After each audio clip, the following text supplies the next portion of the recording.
हमारे पास अक्टूबर 2025 का एक बेहद महत्वपूर्ण करंट अफेयर्स का दस्तावेज है। शुरुआत करते हैं पेज 37 से, जहां राष्ट्रीय नेतृत्व और सुरक्षा की नींव से जुड़ी कुछ बड़ी हलचलें हैं। तो पेज 37 पर सबसे पहले हम देखते हैं कि भारत के 53वें मुख्य न्यायाधीश के रूप में जस्टिस सूर्यकांत की नियुक्ति हुई है।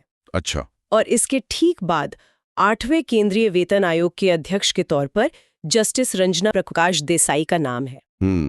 वेतन आयोग सिर्फ तनख्वाह नहीं बढ़ाता, बल्कि बाजार में कितनी नकदी आएगी ये भी तय करता है। बिल्कुल। और इसी पेज पर एक प्राकृतिक आपदा का भी जिक्र है। 28 अक्टूबर 2025 को साइक्लोन मोंथा ने आंध्र प्रदेश के काकीनाडा में लैंडफॉल किया था। राइट। और कूटनीति के मोर्चे पर देखें तो राष्ट्रपति द्रौपदी मुर्मू ने अंबाला एयरफोर्स स्टेशन से राफेल फाइटर एयरक्राफ्ट में उड़ान भरी है। और साथ ही हिंदुस्तान एरोनॉटिक्स लिमिटेड यानी HAL और रूस की यूनाइटेड एयरक्राफ्ट कॉरपोरेशन के बीच एक अहम समझौता हुआ है। SJ-100 एयरक्राफ्ट बनाने के लिए, है ना? हाँ, वो भारत में संयुक्त रूप से SJ-100 का निर्माण करेंगे। ये तो रक्षा के लिहाज से बहुत बड़ी खबर है। लेकिन पेज 37 पर एक योजना है जिसने मुझे थोड़ा सोचने पर मजबूर कर दिया। कौन सी? ये जो मॉडल यूथ ग्राम सभा शुरू की गई है, मतलब इसका मकसद छात्रों में लोकतांत्रिक मूल्यों को बढ़ावा देना है। पर मेरा एक सवाल है यहाँ पर। बताइए। क्या स्कूलों में ग्राम सभा बनाने से सच में जमीनी लोकतंत्र की समझ आती है, या फिर मतलब ये सिर्फ एक और डिबेट क्लब बनकर रह जाता है? देखिए, ये बहुत वाजिब सवाल है।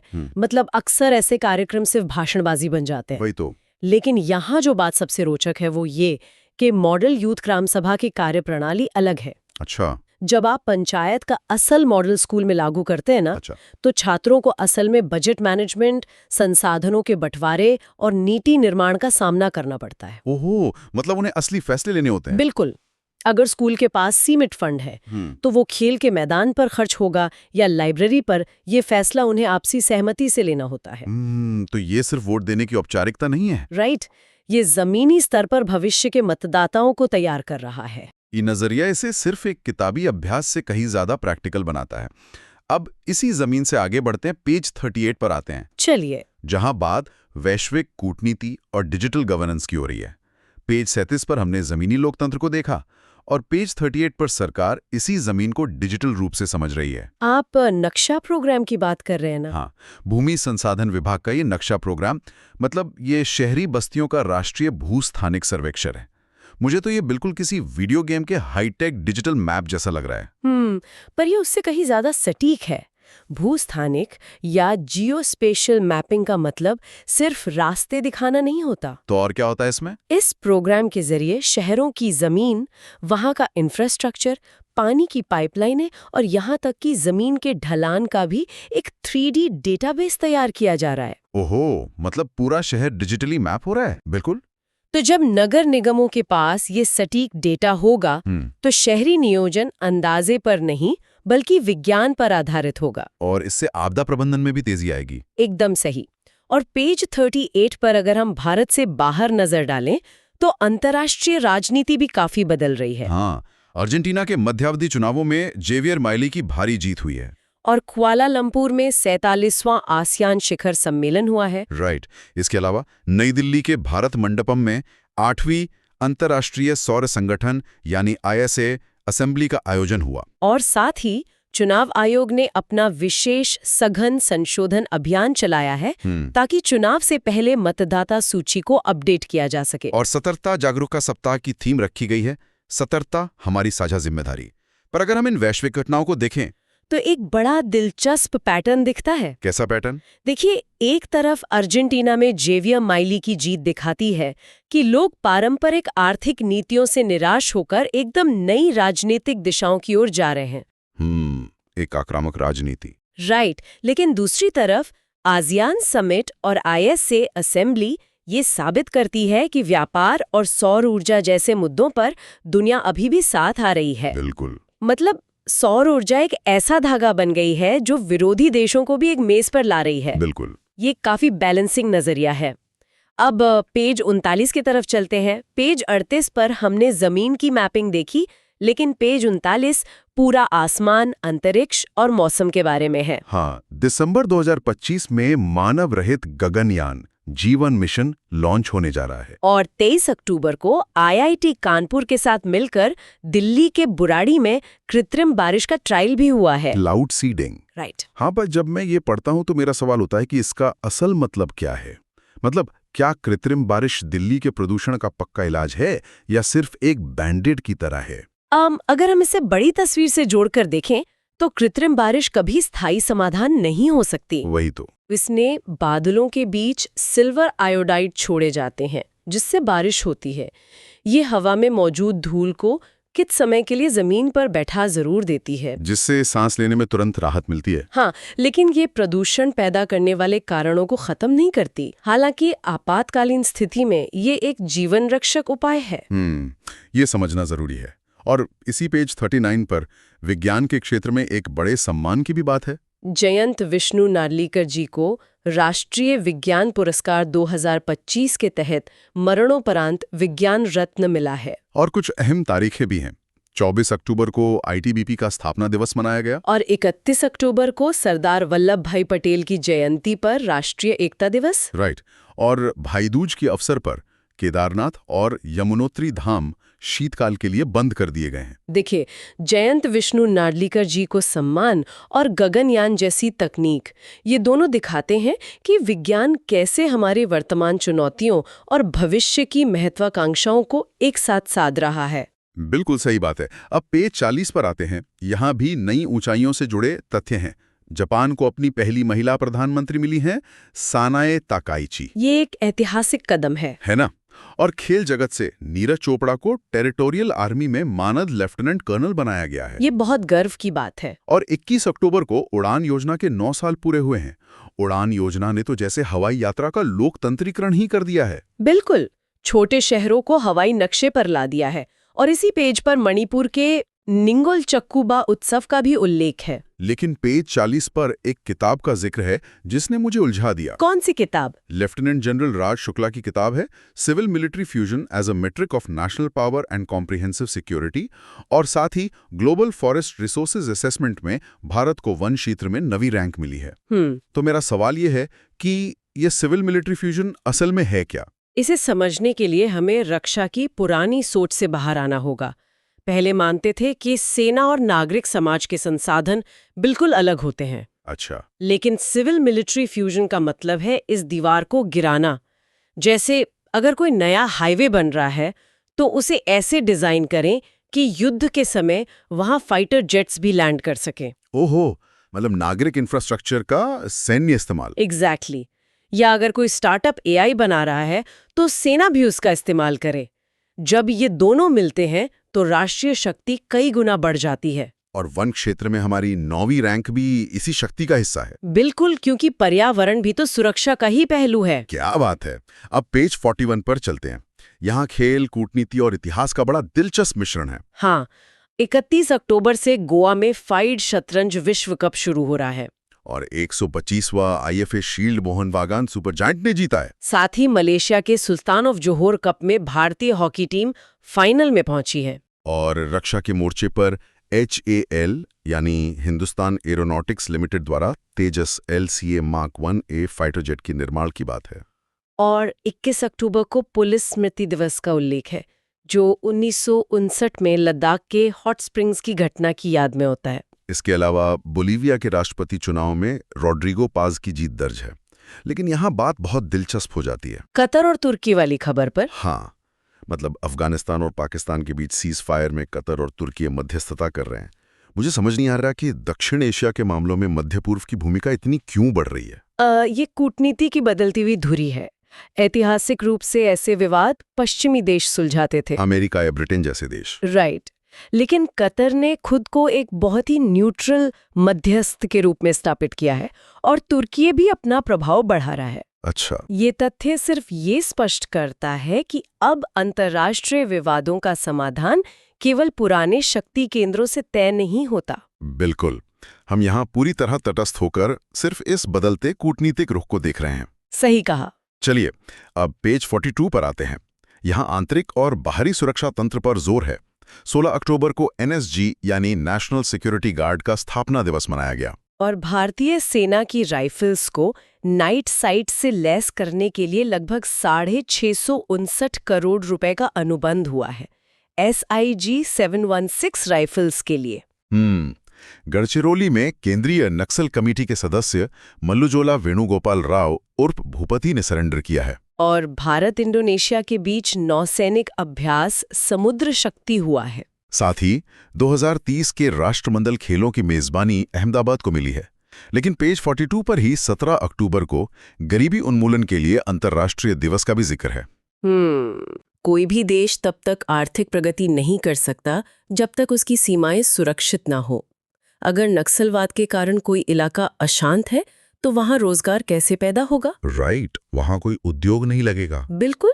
मल्लुजोला वेणुगोपाल राव का सरेंडर दिखाता है कि जब सुरक्षा तंत्र मजबूत होता है तो वो विकास के लिए जमीन तैयार करता है। मतलब हथियारों पर खर्च असल में उस शांति की कीमत है जिसके भीतर गरीबी उन्मूलन हो सके। एग्जैक्टली। और समुद्र शक्ति अभ्यास या 2030 के खेलों की मेजबानी ये भारत की बढ़ती वैश्विक उपस्थिति को ही तो दिखा रहे हैं। बहुत ही शानदार एनालॉजी है ये। अब बात करते हैं पेज 43 की, जो इनोवेशन और इकोनॉमी की दुनिया है। यहाँ जनरल अनिल चौहान की किताब रेडी, रेलेवेंट एंड रिसर्जेंट 2 का जिक्र है। मंगोलिया के राष्ट्रपति खुरेलसुख उखना ने भारत का दौरा किया है। और दक्षिण कोरिया के बुसान में भारत और दक्षिण कोरिया के बीच पहला द्विपक्षीय नौसैनिक अभ्यास हुआ है। एक बहुत अहम आर्थिक खबर भी है।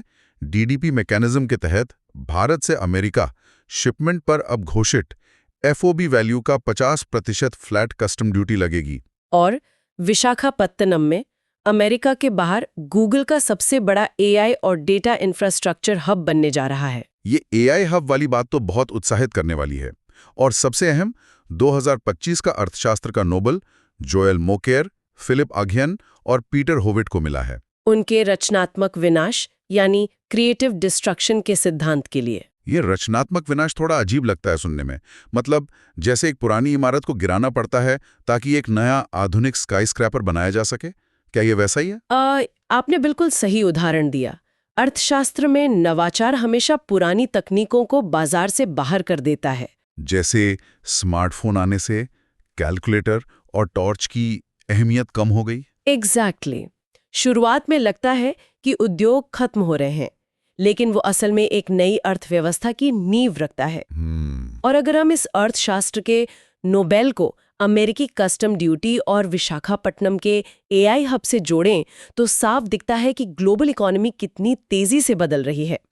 एक तरफ संरक्षणवाद है, दूसरी तरफ डेटा का खुला प्रवाह। क्या बात है। अब पेज 44 पर चलते हैं, जहां क्षेत्रीय आउटरीच और शांति की बात है। रेलवे सुरक्षा बल यानी RPF की भर्ती अब हर साल कर्मचारी चयन आयोग SSC के जरिए होगी। और पर्थ में एक्सरसाइज ऑस्ट्रा हिंद 2025 हुई, जिसका नेतृत्व भारतीय सेना की गोरखा राइफल्स ने किया। नई दिल्ली में UN troop contributing countries chiefs conclave भी हुआ। और गुवाहाटी में हुई विश्व जूनियर बैडमिंटन चैंपियनशिप में भारत ने मिक्स्ड टीम इवेंट में कांस्य पदक जीता है। साथ ही वेनेजुएला की राजनीतिक नेता मारिया कोरेना मचाडो को 2025 का नोबेल शांति पुरस्कार मिला है। लेकिन पेज 44 पर एक खबर है जिस पर मैं रुकना चाहूंगा। अफगान विदेश मंत्री मौलवी अमीर खान मुत्तकी का भारत दौरा। 2021 के बाद ये पहली तालिबान मंत्रिस्तरीय यात्रा है और उन्होंने दारुल उलूम देवबंद का दौरा किया। इसके कूटनीतिक मायने क्या हैं? इससे एक बहुत महत्वपूर्ण सवाल खड़ा होता है। कूटनीति हमेशा बंद कमरों में नहीं होती। जब आधिकारिक संबंध सीमित होते हैं तो अनौपचारिक रास्तों का इस्तेमाल होता है। अच्छा। दारुल उलूम देवबंद का अफगानिस्तान में गहरा ऐतिहासिक प्रभाव है। इस दौरे को ट्रैक 2 कूटनीति के रूप में देखा जा सकता है, जहां सांस्कृतिक संबंधों के जरिए संवाद का एक अनौपचारिक चैनल खोला जाता है। बहुत ही विश्लेषणात्मक नजरिया है ये। और पेज 44 के इसी काबुल संदर्भ से हम पेज 45 पर आते हैं, जहां बताया गया है कि अक्टूबर 2025 में अपग्रेड होने से पहले काबुल में भारत की कूटनीतिक उपस्थिति सिर्फ एक सीमित तकनीकी मिशन के रूप में थी। राइट। और पेज 45 पर नोबेल पुरस्कारों की भी लिस्ट है। साहित्य का नोबेल लाज़लो क्रास्नोवर्काई को मिला है। रसायन विज्ञान यानी केमिस्ट्री का नोबेल सुसुमु कितागावा, रिचर्ड रॉबसन और उमर M यागी को मिला है। और भौतिकी का नोबेल जॉन क्लार्क, मिशेल देवोरेट और जॉन मार्टिनेस को। इसके अलावा 10 अक्टूबर को विश्व मानसिक स्वास्थ्य दिवस का जिक्र है। भारत का दौरा करने वाले ब्रिटिश प्रधानमंत्री कीर स्टार्मर की यात्रा भी है यहाँ। और मिस्र के शर्म अल शेख में इजराइल हमास शांति योजना के पहले चरण पर हस्ताक्षर हुए हैं। यहाँ हम अपने श्रोताओं को याद दिला दें कि हम इस मुद्दे पर पूरी तरह निष्पक्ष हैं और सिर्फ दस्तावेज की तथ्यात्मक रिपोर्टिंग कर रहे हैं। बिल्कुल, हम किसी पक्ष का समर्थन नहीं करते, लेकिन अगर आप इस पूरे पेज 45 का सार निकालें तो एक बड़ा विरोधाभास दिखता है। कैसा विरोधाभास? एक तरफ हमारे वैज्ञानिक भौतिकी और रसायन के नोबेल जीत रहे हैं, ब्रह्मांड के रहस्य सुलझा रहे हैं, लेकिन दूसरी तरफ हम जमीन पर बुनियादी शांति के लिए आज भी संघर्ष कर रहे हैं, जैसा कि इस शांति योजना से दिखता है। राइट, तकनीकी रूप से हम आगे हैं पर राजनीतिक रूप से उलझे हुए हैं। एग्जैक्टली।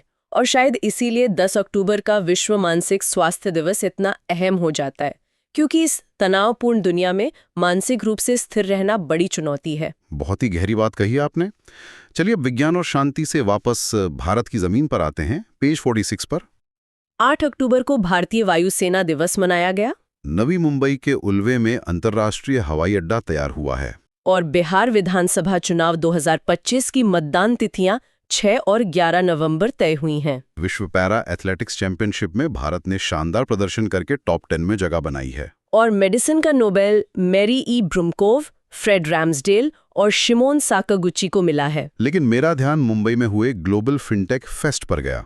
इसकी थीम थी empowering finance for a better world powered by AI. AI का इस्तेमाल फाइनेंस में काफी बढ़ रहा है। वही मेरा सवाल है, क्या फाइनेंस में एआई के आने से ह्यूमन टच या मानवीय संवेदना खत्म हो रही है? अगर एक कंप्यूटर किसी गरीब का लोन रिजेक्ट कर दे तो वो किससे बात करेगा? ये डर स्वाभाविक है, लेकिन मेडिसिन के नोबेल विजेताओं के काम की तरह ही एआई को भी हमें मानव कल्याण से जोड़कर देखना होगा। वो कैसे? एआई का काम मानवीय संवेदना को हटाना नहीं है, बल्कि व्यवस्था को पारदर्शी और मजबूत बनाना है। ये उन दूर दराज के इलाकों तक बैंकिंग ले जा रहा है, जहां पहले बैंक की शाखाएं नहीं पहुंच पाती थी। तो मतलब ये इंसानों की जगह नहीं ले रहा, उनकी क्षमता बढ़ा रहा है? बिल्कुल सही। अब पेज 47 पर चलते हैं, जहां नागरिक जीवन पर सीधा असर डालने वाले फैसले हैं।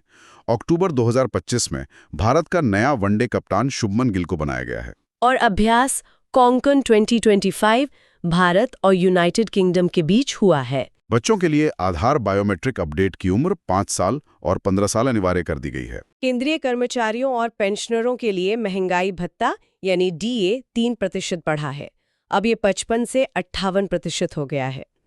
और 2026-27 सीजन के लिए गेहूं का एमएसपी 160 रुपए बढ़ाकर 2,585 रुपए प्रति क्विंटल किया गया है। सामाजिक सुरक्षा में उत्कृष्ट उपलब्धि के लिए भारत को आईएसएसए अवार्ड 2025 मिला है। और एक फैसला जिसने मुझे बहुत खुश किया, अक्टूबर में एसएससी द्वारा लाया गया पारदर्शिता सुधार। हाँ, अब उम्मीदवार अपना प्रश्न पत्र, रिस्पॉन्स और सही उत्तर देख सकेंगे। ये तो वैसा ही है जैसे क्रिकेट मैच खत्म होने के बाद खिलाड़ियों को अंपायर की पूरी रूल बुक और फुटेज देखने को मिल जाए। इससे छात्रों का विश्वास कितना बढ़ेगा? बिल्कुल। जब परीक्षा की प्रक्रिया पारदर्शी होती है तो तंत्र पर भरोसा लौटता है। और अगर आप पेज 47 को एक धागे में पिरोएं, डीए में बढ़ोतरी, गेहूं का एमएसपी और बच्चों के आधार अपडेट, ये सब सरकार के नागरिकों को सुरक्षा देने के कदम हैं। इसीलिए भारत को सामाजिक सुरक्षा के लिए आईएसएसए अवार्ड मिला है। बहुत ही बेहतरीन तरीके से आपने इसे जोड़ा। अब हम अपनी इस यात्रा के अंतिम पड़ाव पेज 48 पर आ गए हैं। यहाँ 2 बड़े बदलाव हैं। पहला, अक्टूबर 2025 में आरबीआई के नए डिप्टी गवर्नर शिरीष चंद्र मुर्मू नियुक्त हुए हैं। और दूसरा, डोनाल्ड ट्रंप द्वारा गाजा के लिए 20 सूत्रीय शांति योजना का प्रस्ताव रखा गया है। एक तरफ भारत की अर्थव्यवस्था का नया चेहरा और दूसरी तरफ एक बेहद राजनीतिक वैश्विक प्रस्ताव। देखिए, आरबीआई के डिप्टी गवर्नर का काम मौद्रिक नीति को जमीन पर लागू करना होता है, जो हमारी अर्थव्यवस्था की दिशा तय करता है। और इस शांति योजना के बारे में यहाँ हम स्पष्ट रूप से तटस्थ रहते हुए सिर्फ ये रिपोर्ट कर रहे हैं कि मूल स्रोत में क्या है। ये प्रस्ताव दिखाता है कि मध्य पूर्व के संकट में वैश्विक शक्तियां किस तरह अपना दखल दे रही हैं। हम इसका न तो समर्थन कर रहे हैं और न ही विरोध। बिल्कुल। तो इसी के साथ ज्ञान की ये यात्रा यहाँ पूरी होती है। पेज 37 से 48 तक हमने राजनीति, विज्ञान, रक्षा और नोबेल पुरस्कारों तक सब कुछ देख लिया। और ज्ञान तभी मूल्यवान है जब उसे समझा और लागू किया जाए। एग्जैक्टली। आज हमने रचनात्मक विनाश से लेकर एआई आधारित फाइनेंस और दुनिया भर में हो रहे शांति प्रयासों पर बात की। लेकिन जाते जाते एक सोचने वाली बात यह है कि जब टेक्नोलॉजी और मशीनें हमारी दुनिया का नक्शा और अर्थव्यवस्था तय कर रही हैं, तो आने वाले दशक में मानवीय कूटनीति की भूमिका क्या होगी? ये बहुत गहरा सवाल है। क्या कंप्यूटर के एल्गोरिदम कभी युद्ध विराम ला सकते हैं, या इसके लिए हमेशा इंसानों की ही जरूरत पड़ेगी? इस प्रोवोकेटिव विचार के साथ हम आज विदा लेते हैं। आप खुद इन सवालों के जवाब तलाशिए और चीजों को गहराई से समझते रहिए। क्लैरिटी सर्कल, समझोगे तो चमकोगे।